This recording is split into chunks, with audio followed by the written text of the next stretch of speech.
England tour ఈసారి టీమిండియాకు అగ్ని పరీక్షగానే చెప్పాలి. సీనియర్లు రోహిత్ శర్మ, విరాట్ కోహ్లీ లేకపోవడం ఇక్కడ మైనస్ పాయింట్. కొత్త కెప్టెన్ ఆధ్వర్యంలో కుర్రాలతో కూడిన భారత్ జట్టు ఎంతవరకు ఇంగ్లాండ్ గడ్డపై సత్తా చాటుతుందనేది ఆసక్తికరంగా మారింది.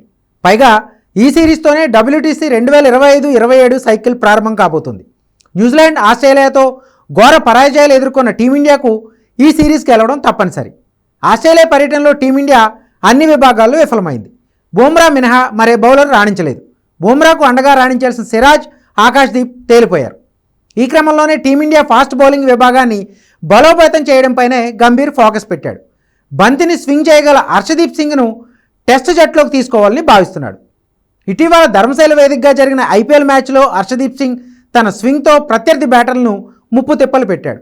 ఇంగ్లాండ్ కండిషన్స్కు అతని బౌలింగ్కు సరిగ్గా సరిపోతాయని గంభీర్ భావిస్తున్నాడు.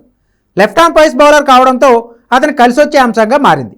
ఇప్పటి వరకు T20లకే పరిమితమైన హర్షదీప్ సింగ్ 63 మ్యాచ్ల్లో 99 వికెట్లు తీశాడు.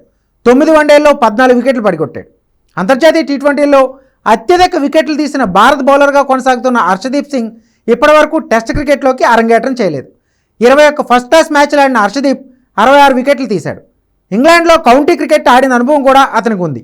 మహమ్మద్ సిరాజ్, ప్రసిద్ధ్ కృష్ణ, బుమ్రా, షమీల్తో పాటు హర్షదీప్ సింగ్ పేస్ బాధ్యతలు పంచుకోనున్నాడు. చివరిసారిగా ఇంగ్లాండ్ గడ్డపై 2007లో టీమిండియా టెస్ట్ సిరీస్ గెలిచింది. గత ఇంగ్లాండ్ టూర్ను డ్రాగా ముగించింది.